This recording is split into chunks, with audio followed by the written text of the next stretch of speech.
وہ وہی عماد الدین تھا جسے سلطان صلاح الدین کے باپ نے اس وقت کشتیاں مہیا کی تھی اور اس کے لشکر کو دریائے دجلہ پار کروایا تھا جس وقت عماد الدین زنگی کے دشمن اس کے تعاقب میں لگے ہوئے تھے۔ جب سلطان صلاح الدین کا باپ موصل پہنچا اور عماد الدین کی خدمت میں حاضر ہوا تو عماد الدین زنگی اسے دیکھتے ہی ایسا خوش ہوا جسے الفاظ میں بیان نہیں کیا جا سکتا۔ اس نے دریا پار کرنے والے واقعے کو یاد رکھا تھا، بھولا نہ تھا۔ عماد الدین نے صلاح الدین کے باپ ایوب کو اپنے ہاں رکھا اور اسے ایک علاقے کا حاکم بنا دیا جہاں صلاح الدین کا باپ اپنی قابلیت سے ترقی کرتا گیا۔ پھر اسی عماد الدین زنگی کے بیٹے نور الدین زنگی کے ہاں خود صلاح الدین نے ترقی کی منازل طے کی۔ آخر وہ دنیا کے سامنے عالم اسلام کا ایک عظیم فرزند اور دنیا کا بہترین فاتح بن کر نمودار ہوا۔ سلطان صلاح الدین کے فاتحانہ کارنامے اور اپنے دشمنوں کو لگاتار شکست دینا ہی اس کی عالمگیر شہرت اور عظمت کا باعث نہیں بلکہ اس کی انسانیت، شرافت، اعلیٰ ظرفی، فراخ دلی کے مظاہرے بھی اسے ایک عظیم انسان اور شریف ترین فاتح کی حیثیت سے دنیا کی نظروں میں قابل صد عزت و احترام اور زندہ جاوید بناتے ہیں۔ دنیا کے بہت کم فاتح ایسے گزرے ہیں کہ جنہوں نے اپنی فتوحات کے دوران انسانیت اور شرافت کا دامن تھامے رکھا ہو، بالخصوص ایسی جنگوں میں جو مذہبی بنیادوں پر انتہائی مشتعل مذہبی جذبات کے ساتھ لڑی گئی ہوں، جن میں اکثر و بیشتر آتش انتقام بھڑک اٹھتی ہے جس سے دامن انسانیت شاید ہی کبھی محفوظ رہتا ہو۔ دنیا کی دو عظیم اور طویل المدت جنگیں جنہیں صلیبی جنگوں کا نام دیا جاتا ہے، یہ دنیا کے دو بڑے مذاہب یعنی مسلمانوں اور نصرانیوں کے درمیان لڑی گئیں اور یہ جنگیں دونوں قوموں کے کردار کا بہترین نمونہ بھی پیش کرتی ہیں۔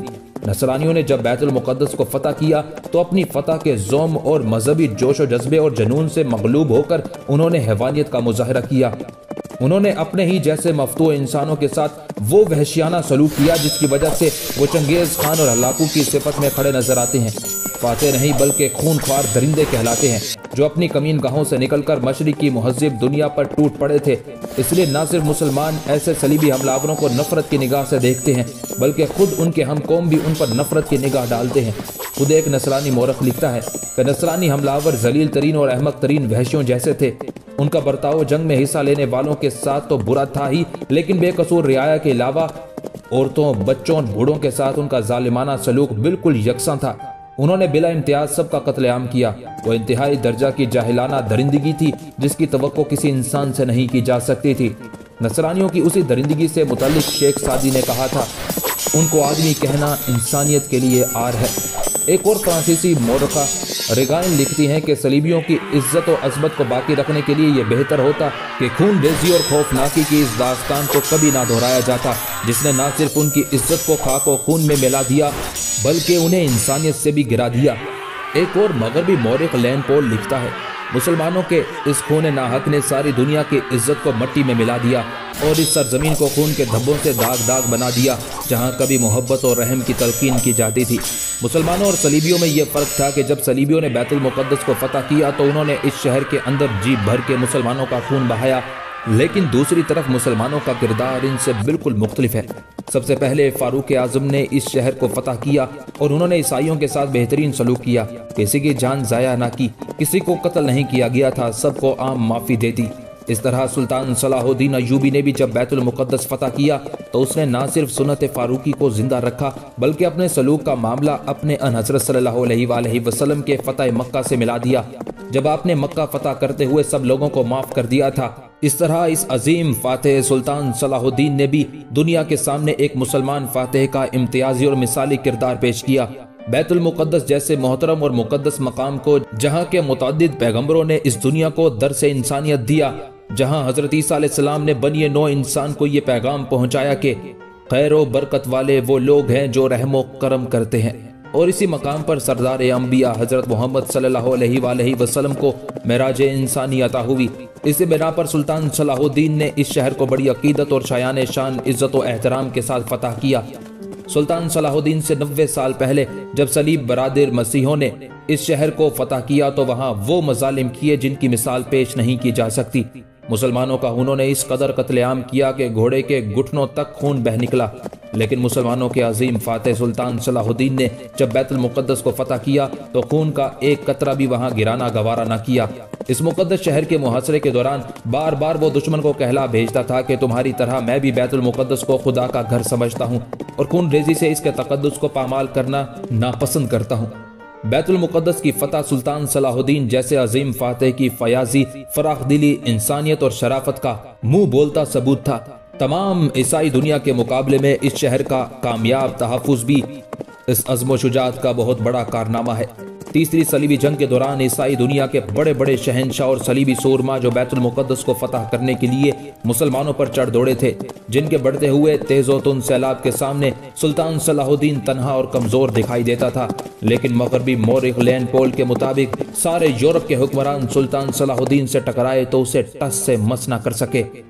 یورپ سے آنے والے بے قرار سیلاب جیسے لشکروں کو سلطان نے ساحل ہی پر روکا اور آگے نہ بڑھنے دیا۔